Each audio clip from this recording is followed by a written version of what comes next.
저희는 지난주 그리고 이번 달 내내 교회란 무엇인가 시리즈를 가지고 그래서 말씀을 들어왔습니다. 지난주에는 교회가 무엇이다 기억하십니까? 교회는 빌딩이다. 빌딩, 어떤 의미의 빌딩이냐? 우리가 하나님 안에서 서로 세워져 가는 building, ing, 우리가 만들어져 가는 그런 과정이 교회이다. 그렇게 말씀을 들어왔습니다. 우리 교회의 기초가 하나님의 말씀, 구약과 신약에 있는 하나님의 그 기초가 우리의 교회의 파운데이션이 되고, 그 위에 코너스톤, 우리의 모퉁이, 우리의 중심, 스탠더드 되신 예수님께서 그 제일 먼저 첫돌이 되시고, 그 위에, 그 옆에, 양옆에 우리가 그분을 닮아가는, 그리고 함께 세워져 가는 하나님의 성전으로 지어져 간다. 그 말씀을 드렸었습니다. 그렇다면은 이 세워져 간다, 지어진다는 것이 또 어떤 의미인가 좀 이해할 필요가 있습니다. 사진이 하나 있는데 보여줄 수 있나요? 어떤 아이가, 레고를 좋아하는 아이가 이러한 것을 만들었습니다. 이게 보시면 뭐 같습니까? 제가 페이스북에 올렸더니 어떤 분은 개척교회다, 어떤 분은 말하기를 첫째 줄에 있는 그 왼쪽에 두 번째 분이 졸고 있는 것 같다, 다른 사람들은 은혜 받고 있는데, 제 아들이 2년 전에 만든 레고입니다. 궁금하셨죠? 목사 아들은 집에서 뭐 하나, 뭐 하고 놀까, 이런 거 하고 놉니다. 레고의 교회 버전이 있다면 아마 이렇게 생기지 않았을까 생각합니다. 이렇게 레고를 통해서 만드는 교회는 쉽습니다. 교회를 만든다는 것이 저렇게 쌓아가는 것이구나, 이해가 할 수 있지만, 실제로 우리 코너스톤 교회가 어떻게 세워져 가는가, 목사님 좀 추상적입니다. 구체적으로 말씀해 주십시오. 그런 질문들이 있는 줄로 아는 것입니다. 오늘 우리가 말씀을 통해서 얻게 될 교훈은 어떻게 우리가 교회를 세울 수가 있을까? 우리가 계속 하나하나 지어져 간다 그러는데 What does that mean? 실제로 교회로 세워졌다는 것이 어떤 의미인가? 사도 바울이 우리에게 말씀을 하고 있고, 그 말씀을 저희가 좀 참고해 보기를 원합니다. 여러분 주보에 보시면은 세 가지의 아웃라인으로 되어 있습니다. 어떻게 교회를 세울 수 있는가 했을 때 세 가지의 요소들을 통해서 교회를 세워가는 그 우리 의미를 알아가도록 하겠습니다. 첫 번째 우리 알아야 될 요소가 그것입니다. 한번 따라해 하시겠습니까? 그리스도께서 교회에게 선물을 주셨다. 예, 이제 붙여서 한번 해보겠습니다. 그리스도께서 교회에게 선물을 주셨다. 이것이 중요한 원리입니다. 오늘 본문의 7절에 보실까요? 보시면은 우리 각 사람, every person, 어떠한 집사님, 어떠한 성도님, 어떠한 찬양 리더에게 준 것이 아니라 every person, 각 사람에게 그리스도께서 선물의 분량대로 은혜를 주셨다라고 말씀을 하고 있습니다. 한 사람도 예외 없이 하나님께서, 특별히 그리스도께서 그의 선물을 여러분들 한 분 한 분에게 다른 선물을 주셨다. 그것을 우리가 교회를 세우는 중요한 빌딩 블록으로 이해를 할 수가 있습니다. 그것이 어떤 의미인가? 그 사도 바울이 8절부터 10절까지 세 구절을 거쳐서 그 의미를 설명을 하고 있습니다. 근데 그 의미를 설명하면서 시편의 68편 18절을 이용을 하고 있는 부분입니다. 8절에 말하기를, 그러므로 이르기를, 구약 성경에서 말하기를 예언된 겁니다. 그가 누굽니까? 예수가 위로 올라가실 때에 사로잡혔던 자들을 사로잡으시고 사람들에게 선물을 주셨다 하였도다. 그 당시에 이 시편을 썼던, 68편을 썼던 저자는 이 의미를 몰랐습니다. 그러나 신약을 살고 있는, 그리고 예수님의 부활을 경험한 우리 사도 바울은 정확하게 그 의미를 알았고, 그 의미를 알았기 때문에 지금 우리 성경에 집어넣은 것입니다. 그 의미를 다시 보실까요? 예수께서 위로 올라가실 때에, 무슨 말하는 것입니까? 예수님께서 죽은 다음에 부활하시지 않습니까? 하늘로 승천하셨습니다. 그때에 우린 단순히 모든 승리를 이루시고 이제는 우리가 죄와 사망의 권세를 이기고 부활의 똑같은 능력이 우리 안에 있다라고만 생각했는데, 그 속에 또 한 가지 의미가 있음을 오늘 시편을 통해서 말씀을 하고 있습니다. 그가 위로 올라가실 그때에 사로잡혔던 자들을 사로잡으시고 사람들에게 선물을 주셨다 말씀하고 있습니다. 예수님께서 부활하셨을 때 혼자 부활하시고 올라가신 것이 아니라 그동안의 죄와 그동안의 사망과 그 다음에 그 전에 사탄에게 눌려있던 사로잡힌 자들을 그가 일어나시면서 함께 일으켜 주셨다 말씀을 하고 있습니다. 저는 이걸 보면서 그런 장면이 생각났습니다. 로마의 어떤 장군이, 흰 말을 탄 그런 로마의 지금 승리를 한 장군이 로마로 다시 돌아오고 있는 장면. 우리는 그런 장군들을 개선 장군이라고 하지 않습니까? 개선 장군.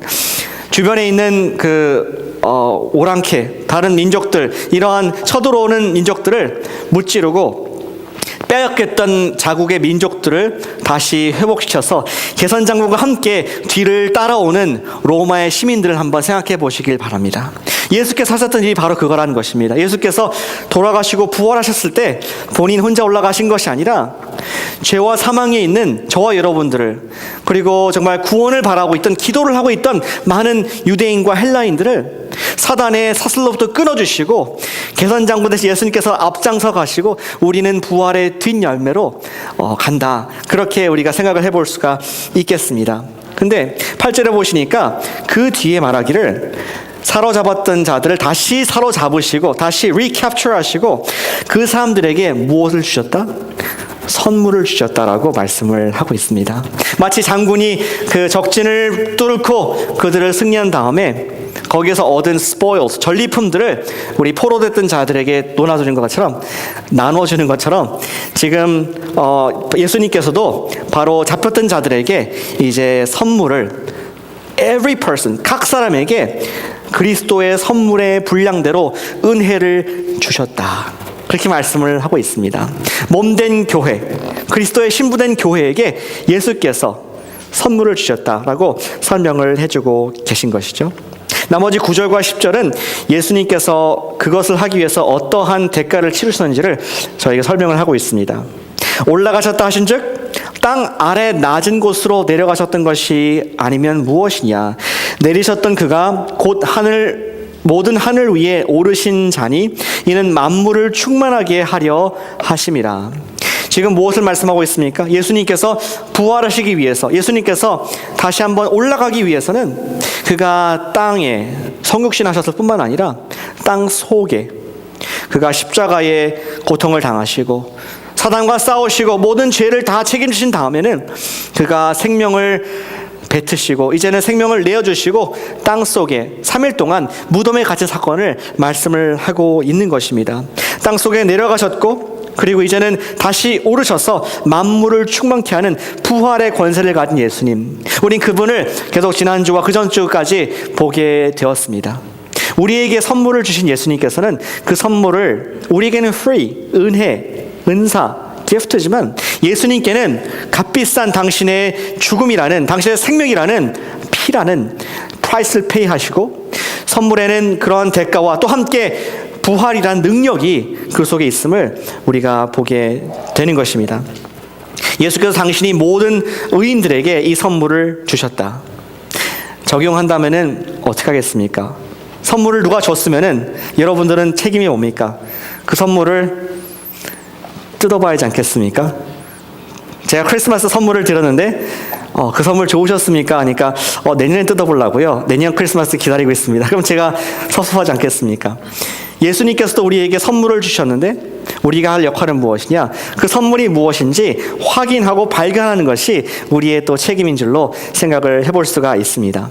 어떤 분들은 그런 선물을 받았어요. 아까 우리 위세혁 형제님과 또 우리 현지 자매가 찬양 인도를 해줬는데 이분들에게는 예수님께서 무슨 선물을 주신 것 같습니까? 네? 찬양의 선물을 주셨습니다. 맞습니까? 예. 뒤에 있는 우리 현지자매는 동의가 잘 되는 것 같습니다. 우리 소정자매님께 어떤 선물 주셨습니까? 굉장히 많죠. 제넨텍에서 일하시는 선물을 주시고 또 피아노를 치시는 선물 주셨는데 우리 각자에게 좀 보이기 때문에 말씀드린 것이고 우리 각자에게 필요한 선물들을 주셨다라고 말씀을 하고 있습니다. 어떤 분에게는 말씀의 선물, 어떤 분에게는 기도, 중보기도할 수 있는 그런 선물, 어떤 분에게는 전도할 수 있는 선물, 어떤 분들은 손을 굉장히 잘 대접하는 손 대접의 선물, 환영하는 선물, 그리고 가르치는 그런 은사, 어떤 분에는 격려의 은사, 그것도 잘 모르겠다. 그럼 따라가는 은사, 앞에서 이끌면은 좋은 양이 되는 은사도 주님께서 주신 줄로 아는 것입니다. 여러분들 중에서 어떤 분들은 내게 주신 은사가 뭔지 정확하게 알고 있는 분도 있지만 또 어떤 분들은 잘 모르는 분들이 있을 수가 있습니다.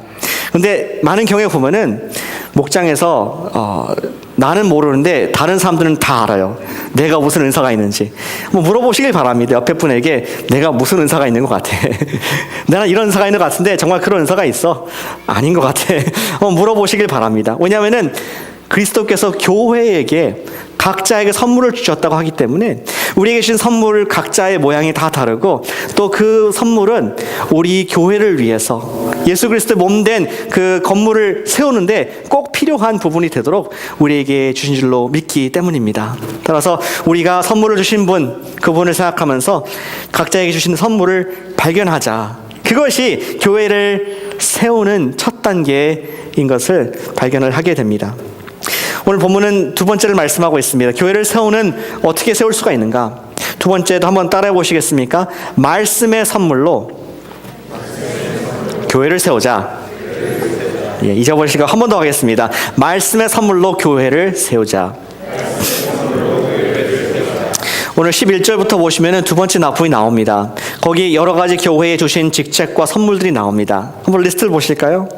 사도, 선지자, 복음 전하는 자, 목사와 교사, 이러한 직분들이 나옵니다. 좀 굉장히 다양한 모습에 그리고 다양한 다른 종류의 이름이라고 보여지지만 사실은 같은 펑션을 하는 그러한 우리 그 제목들인 것을 발견을 하게 됩니다.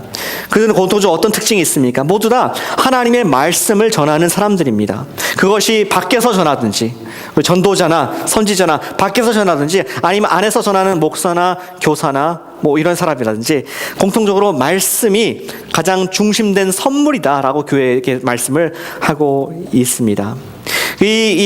말씀이 중심된 교회가 어떻게 되느냐? 그 펑션이 뭐냐? 그 말씀을 가지고 12절에 보시니까 성도를 온전하게 하기 위해서 주신 것이다. 성도를 온전하게 하고 봉사의 일을 하게 하여 그 다음 보시니까 바로 그리스도의 몸을 세우려 하십니다. 우리가 어떻게 교회를 세울 수 있는가 했는데 어떻게 몸을 세울 수 있나 했는데 보니까 우리가 말씀을 통해서 성도가 온전해지고 온전함을 통하여서 교회의 봉사 일을 하게 된다 하는 영적인 원리를 우리에게 말씀을 해주고 있습니다.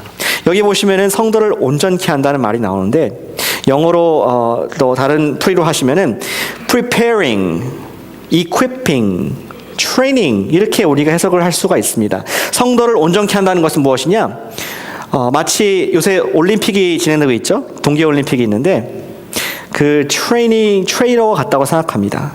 우리 동계올림픽에서 메달을 선수가 따게 되면은 펄쩍펄쩍 기뻐하고 즐거워하지만 누가 선수가 그러나 그와 못지않게 기뻐하는 것이 코치인 것입니다. 뭐냐고요?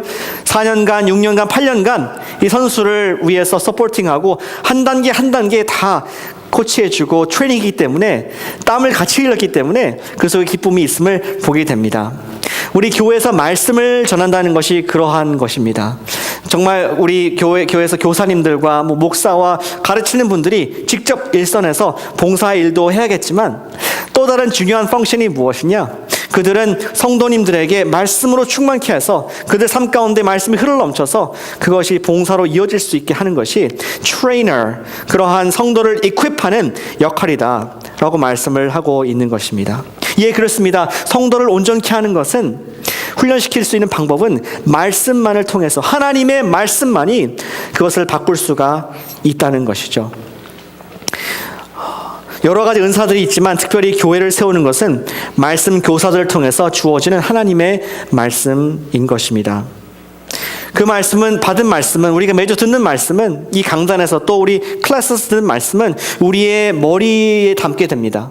그리고 그 머리를 지나서 우리 가슴에 담아야 됩니다. 이것이 무슨 의미인가, 무슨 뜻인가 냉철하게 이해한 다음에 그것을 내 삶 속에 적용해서 예, 주님 은혜가 됩니다. 주님 이렇게 사랑하시는군요. 제가 주님을 사랑합니다. 이런 고백과 간증과 또 적용이 있은 이후에는 반드시 여기에서 여기, 그 다음에는 한 군데 갈 데가 더 있습니다.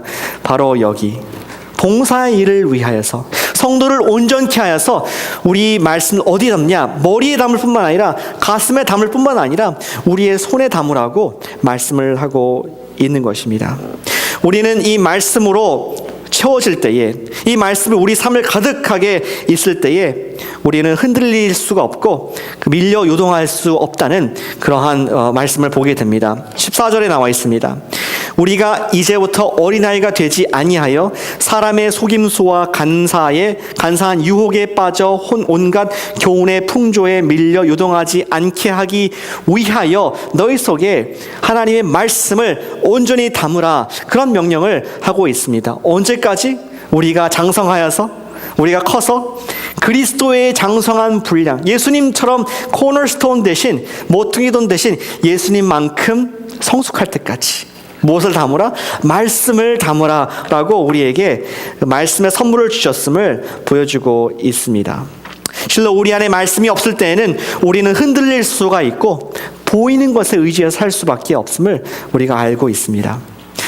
작년에 그런 간증을 우리가 함께 본 적이 있습니다. 아마 보신 분도 있고 못 보신 분도 계시고.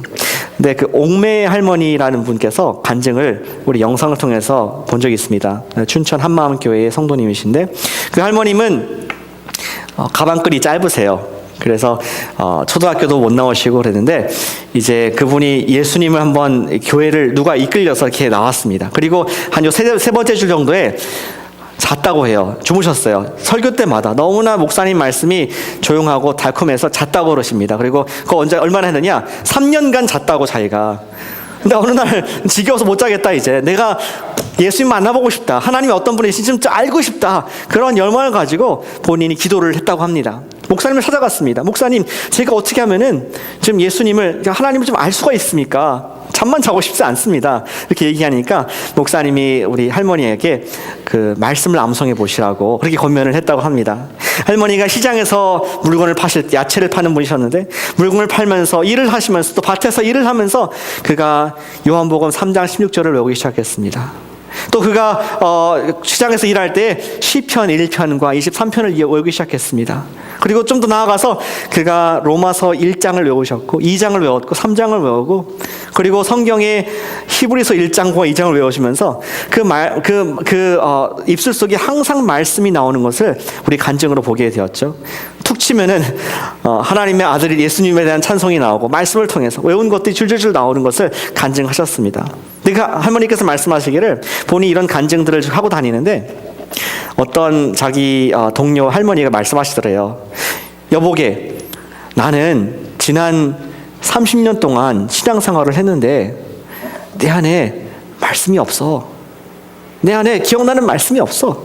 근데 자네는 보니까 줄줄줄 항상 말씀이 나와 하면서 그 할머니께서 간증한 얘기를 듣게 되었습니다. 저는 그걸 통해서 교훈을 하나 얻었습니다. 우리가 10년, 20년, 30년, 40년 신앙생활을 할 수도 있지만, 근데 그 속에 말씀이 없을 수도 있구나. 우리 가운데 하나님께서 나에게 주신 그 말씀이, 기억나는 말씀이 하나도 없을 수도 있구나 하는 중요한 교훈을 듣게 되었습니다. 오늘 성경이 말씀하기를, 우리가 온갖 세상의 풍조와 생각과 가르침에 흔들리지 않을 수 있는 것이 무엇이냐? 우리 마음속에 말씀을 가득 담을 때, 우리 머리에, 우리의 가슴에, 그리고 우리 손에 말씀이 가득 있을 때에 우리는 요동하지 않고 그리스도의 장성한 분량에 충만한 데까지 이룰 수 있다라고 말씀을 하고 있습니다. 저는 종종 예전 사역했을 때 유스 학생들한테 그런 얘기를 듣습니다. 목사님, 기도해 주세요. 제전에 수양회 때는 하나님께서 계신 것을 내가 믿었는데 지금은 마음이 식어지고 지금은 하나님이 어디 계신지 모르겠습니다. 그럼 열심히 기도합니다. 그 자리에서 안수기도하고 축복기도 합니다. 그리고 뜨거워져서 마음이 좋아서 돌아갑니다. 그리고 다음 주에 와서, 목사님, 하나님 어디 계신지 모르겠어요. 저를 위해서 기도해 주세요. 정말 신앙이 흔들리고 있어요. 또 기도해 줍니다. 또 좋아지고. 매주 그렇게 하는 학생을 보게 되었습니다. 근데 보니까 우리 유스뿐만 아니라 어른들 중에도 그런 분이 계시더라고요. 우리가 어떻게 흔들리지 않을 수 있습니까? 오늘 말씀은, 오늘 예배소 통해서 주신 말씀은 무엇이냐? 우리가 다 하나님의 아들을 믿는 것과 아는 것에 하나가 되어 그분께 자라가라. 우리 속에 우리에게 어떤 선물을 주셨습니까? 사도와 선지자와 우리에게 전도자와 교사와 목사를 주셨으니 그들을 통한 선물을 우리가 받고 말씀을 가득 채워서 우리가 흔들리지 아니하는, 하나님의 임재를 경험하는 그런 사람이 되라고 주님께서는 말씀의 선물을 우리에게 주셨습니다. 말씀을 통하여 교회를 세우시는 저 여러분 되시기를 바랍니다. 우리가 아까 간구한 것처럼 3월부터 Gospel Life가 다시 시작이 됩니다. 이 주일날 들으신 말씀 이렇게 은혜 받으시고 너무 귀하고 한데 저는 그렇더라고요. 전에 목사님 설교 들으면서 은혜 받고 눈물 흘리고 했는데 이상하게 저 문만 나가면은 잘 기억이 안 나요. 저 주상만 나가면은 은혜가 좀 많이 사라지는 경향이 저는 있었습니다. 여러분들은 계속 설교를 잘해서 농담입니다. 근데 있으신 것 같습니다. 근데 그것뿐만 아니라 우리가 삶 속에 늘 말씀을 담을 수 있는 것은 우리가 작은 세팅에서 조금 더 작은 모임에서 하나님께서 나에게 주신 말씀을 스터디하고 연구하고 뿐만 아니라 내 입으로 그것을 간증하고 할 수 있을 때에 철이 철을 날카롭게 하듯이 삼겹줄이 끊어지지 않는 것처럼 우리가 하나님의 그 믿음 안에서 흔들리지 아니하고 든든하게 설 수 있음을 성경이 말씀을 해주고 있습니다. 교회를 세울 수 있는 것이 무엇이냐? 말씀밖에 없음을 믿으시기를 바랍니다. 세 번째, 우리 교회에 세우는 원리가 있습니다. 그것은 15절과 16절에 나와 있는데 이것도 한번 같이 해보실까요? 따라해 주시겠습니다. 사랑의 선물로 교회를 세우자. 사랑의 선물로 교회를 세우자. 교회를 세울 수 있는 두 번째 중요한 선물이 있는데 그것은 15절에 나와 있는 사랑인 것입니다. 제가 한번 읽어보겠습니다. 오직 사랑 안에서 참된 것을 하여 범사의 계획같이 자랄지어다. 그런 머리니 곧 그리스도시라. 그리고 같은 말이 16절에 후반부에 나와 있는데 16절 전체를 다 읽어보겠습니다. 예수에게서 온 몸이 각 마디를 통하여 도움을 받음으로 연결되고 결합되어 각 지체의 분량대로 역사하여 그 몸을 자라게 하며 사랑 안에서 스스로 세워진다. 교회를 세울 수 있는 두 번째는 무엇이냐? 우리가 사랑 안에 있을 때에 사랑이 교회를 build할 수 있는 중요한 glue, 중요한 cement가 된다라고 성경이 말씀하고 있습니다. 하나님 말씀의 파운데이션일 뿐만 아니라 우리 그리스도의 사랑이 우리 가운데 있을 때에 교회가 세워져 간다 설명을 하고 있는 것이죠. 여기 보시면은 사랑 안에서 참된 것이라고 하고 있는데 좀 어려운 표현입니다. 얼뜻 볼 때 사랑 안에서 참된 것을 해야지 그냥 고개 끄덕여지지만 무슨 말입니까? 아십니까? 무슨 말인지? 저는 한참 이것을 들여다보았습니다. 영어로 보시면은 be truthful. 참된 것이라는 것은 truthful. truth는 진리 아닙니까? 변하지 않는 것, 영원한 것. truthful, 진리 안에서 있으라. 진리를 기반으로 하라는 말씀을 하고 있습니다. truthful in love, 사랑을 가지고 진리를 행하라라고 말씀을 하고 있습니다. 우리는 앞서 교회를 세우는 첫 번째가 우리 말씀이라고 들었습니다. 하나님 말씀, truth. 이 truth만 갖고 있을 때는 그것이 중요한 반석이 되지만 부족한 것을 성경이 보여주는 것이죠. 무엇이 있을 때? 사랑 안에 truth가 있을 때 그것이 진정한 교회를 세우는 능력이 된다고 말씀을 하고 있습니다. 사실은 이 truth와 love, 사랑과 진리가 먼저 예수님 안에 있었음을 성경이 말씀해주고 있습니다. 요한복음 1장에서 사도 요한이 예수님을 describe, 예수님을 묘사하면서 예수님 본 적이 없는 사람들에게 예수님을 묘사하면서 말하기를 어떻게 얘기했습니까? 요한복음 1장 14절에서 예수님의 description을 들어보시길 바랍니다. 말씀이 육신이 되어 우리 가운데 거하심에 우리가 그의 영광을 보니 아버지의 독생자의 영광이요 something과 something이 충만하더라. 기억나십니까? 아들을 보니까 하나님 아버지 영광이 보이는데 그 속에 보니까 은혜와 진리가 충만했다. 은혜, love, 진리, truth. 지금 오늘 에베소서 말씀하고 있는 교회를 세우는 똑같은 원리입니다. 교회를 세우는 것은 말씀과 사랑. 그것은 어디에서 나온 것이냐? 예수님 자신이 은혜와 진리가 충만한 분이기 때문에 예수님의 교회를 세우는 데에는 은혜와 진리, 사랑과 말씀이 필요한 줄로 아는 것입니다. 말씀이 교회의 뼈대라면은 여러분들은, 저와 여러분들은 교회를 이루는 살들인 것입니다. 그리고 우리가 너와 내가 남남인 것 같지만 우리를 연결하는 피가 있지 않습니까? 그래서 우리 그리스도인들은 말하기를 우리 혈액형이 무엇입니까? 다 C형입니다. C형. 그리스도, 크라이스트형이기 때문에 그리스도가 우리 속에 순환되 그분의 사랑이 우리 가운데 있기 때문에 우리의 각 마디들이, 각 지체들이 피로 연결이 되어 있는 것을 알게 되는 것입니다. 그것이 바로 16절의 말씀입니다.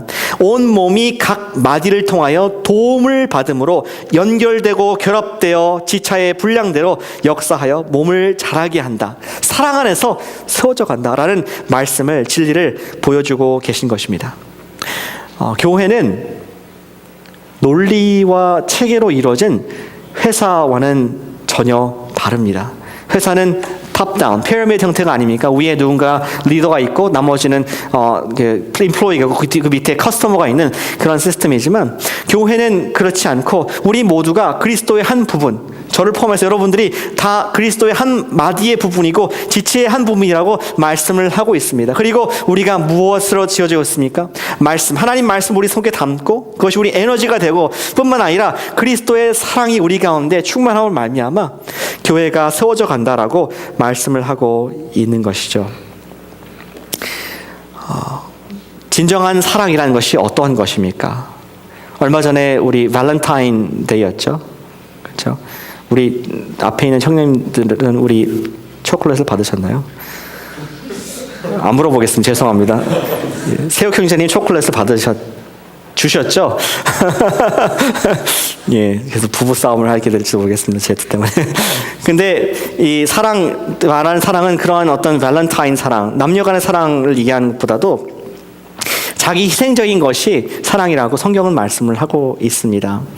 윌리엄 글래드스톤이라는 그러한 영국의 그 어나운서, 우리 그 의회에서 House of Commons, 우리말로 뭐라고 잘 모르겠는데 House of Commons, 하원은 아니고 영국의 의회가 있죠. 거기에서 이 광고를 하는 사람이었습니다. 근데 이 윌리엄 글래드스톤이 이런 광고를 해야 됐다고 합니다. 그가 이제 해야 될 광고는 그 나라의 공주였던 프린세스 앨리스가 지금 딸을 잃어버렸다, 딸이 죽었다, 이 광고를 이제 해야 했습니다. 근데 그 광고를 하면서 이렇게 얘기를 했다고 합니다. 우리 사랑하는 공주의 따님은 디프테리아라는 그러한 호흡기 관계된 질병에 걸려서 이제 굉장히 어렵게 되었고 질병이 되게 심하게 되었습니다. 근데 그 의사가 공주에게 말하기를, 이제 자기 엄마죠, 딸의 엄마죠, 공주에게 얘기하기를, 당신의 딸을 절대로 키스하지 마십시오. 이 딸이 이 전염성이 공기를 통해서 전염되기 때문에 디프테리아가 그 바이러스가 그 박테리아가 전달되기 때문에 절대로 키스를 하면 안 됩니다. 이렇게 얘기를 했다고 합니다. 근데 한 번은 밤에 이 아이가 숨을 못 쉬는 거예요. 막혔습니다.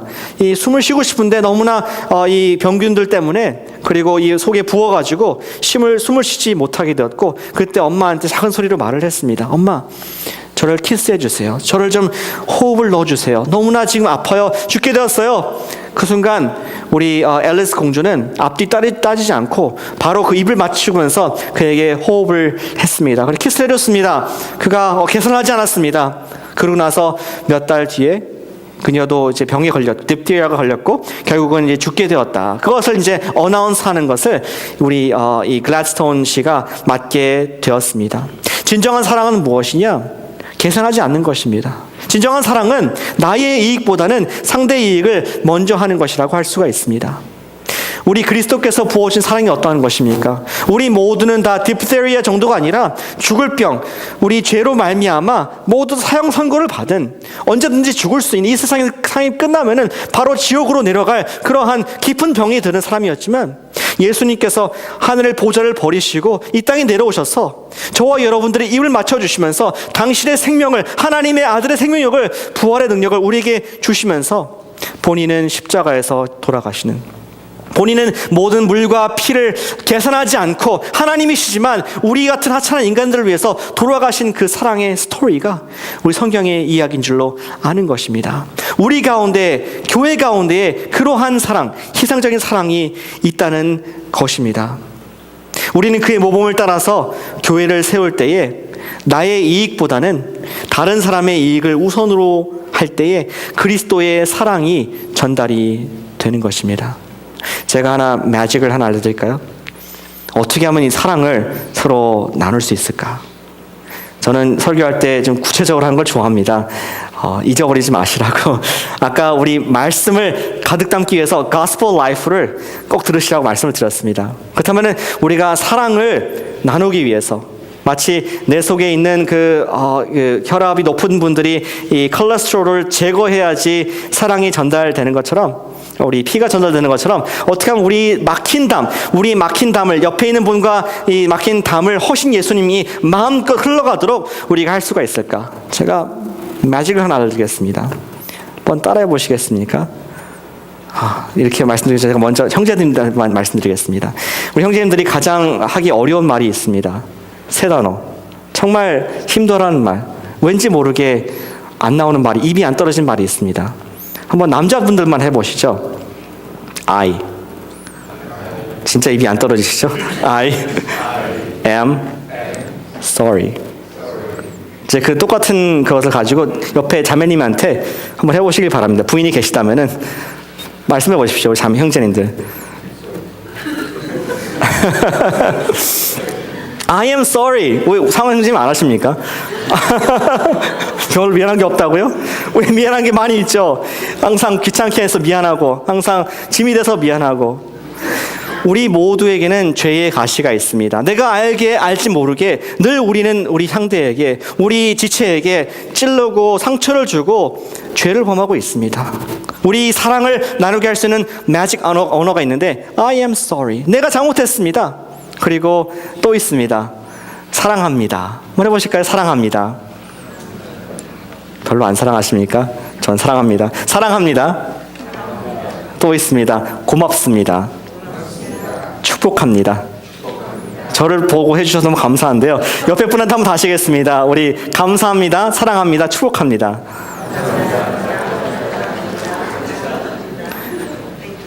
말에는 힘이 있습니다. 특별히 그리스도인의 진정한 말에는 그냥 형식적인 입에 발린 말이 아니라 정말 내가 당신과 남남이었지만 우리가 한 교회에서 예수 그리스도의 피를 나눈 형제와 자매로서 내가 당신을 진심으로 사랑합니다. 뭐 로맨틱한 그런 사랑이 아니라 오해는 하지 마시고 내가 정말 가족으로 사랑합니다. 내가 정말 형제를 자매를 예수님의 이름으로 축복합니다. 그리고 제가 미안합니다. 제가 더 잘 섬기지 못해서 그동안 너무 마음이 아프셨죠? 제가 했던 말 때문에, 제가 했던 행동 때문에 상처를 많이 받으셨죠? 제가 미안합니다. 이런 말을 우리가 내뱉을 때 어떻게? 믿음으로. 예수께서 막힌 담을 허셨다는 그 믿음을 가지고 우리가 서로를 섬길 때에 우리 그리스도의 몸이 건강해지고 세워진 줄로 믿으시기를 바랍니다. 교회를 세우는 방법이 무엇입니까? 그것은 바로 하나님 말씀을 내 가운데 가득 담을 때에 말씀이 육신이 되어서 나를 변화시키고 그것이 반드시 봉사의 일로 나가게 됩니다. 또 두 번째, 우리가 교회를 세울 수 있는 것은 그리스도의 사랑이 우리가 가운데 있을 때에, 우리의 축복의 언어, 그리고 축복의 사랑의 마음들이 있을 때에 이것들이 교회를 건강케 하는 것을 우리가 성경을 통해서 교훈을 얻을 수가 있습니다. 저는 고민하면서 이 두 가지를 어떻게 좀 쉽게 나가면서 잊지 않으시도록 기억하게 도와드릴 수 있을까 하면서 한 끝에 하나님께서 이런 생각을 주셨습니다. 예전에 우리 영국의 청교도들이 주로 했던 말이 생각이 났습니다. 여기 보시면은 불이 있습니다. 그렇죠? 이거 보면은 딴 생각나는 분도 계시겠지만 그냥 불입니다. 예, 어떤 게 담배가 아니고 불인데 불만 있습니다. 불만. 근데 보시면은 이 불은 우리가 어두운 곳에 빛을 밝혀줍니다. 그렇죠? 빛이 하나도 없다고 할 때에는 우리 갈 길을 밝혀주고 우리가 넘어지지 않도록 도와주는 그런 가이딩하는 역할을 하게 됩니다. 이 빛은 하나님 말씀이라고 할 수 있겠습니다. 우리가 이 세상에서 어떻게 살아갈지 우리가 고와 같이 내버려둘 것이 아니라 하나님께서 빛을 주셔서 이 빛을 보고 하나님의 옳은 길로서 선한 일을 감당할 수 있도록 허락하셨습니다. 그런데 이 불에는 빛만 있습니까? 빛과 함께 또 뭐가 있습니까? 빛만 있습니까? 빛과 함께 열이 있습니다. 제가 오랫동안 손을 이렇게 대지 못하는데 열이 있기 때문에 마치 이 빛에는, 라이트에는, 불에는 우리 빛과 그 다음에 열이 있듯이 우리 하나님의 교회를 바로 세움에 있어서는 반드시 이 빛뿐만 아니라 사랑, 예수 그리스도의 사랑이 있을 때에 우리 교회가 세워진다는 진리를 우리 청교도를 통해서 배울 수가 있습니다. 아무리 교회에서 성경을 맹자왈 공자왈 지당하신 말씀이지라고 날카롭게 할 수가 있습니다. 우리의 이성을 냉철하게 할 수가 있고 perfect make sense. 그래서 우리 신학교에서는 그것을 공부도 합니다. 그러나 그 가운데 반드시 사랑 안에서 우리가 참된 것을 행하지 않다면, 사랑 안에서 진리를 높여든지 않다면 그것은 사람을 비난하고 우리 스스로 높이는 교만의 도구로 전락할 수 있음을 우리가 기억하기를 원합니다. 교회를 세우는 것은 말씀입니다. 그리고 교회를 세우는 것은 그리스도의 사랑입니다. 이것을 실천함을 통하여서 우리가 코너스톤 교회가 하나님께서 쓰시는, 그리고 이 세상에서 우뚝 빛과 소금, 그리고 빛과 사랑이 되어서 이 세상 가운데 주님의 복음을 전하는 선한 일을 감당하는 저와 여러분 되시기를 축복합니다. 기도하겠습니다.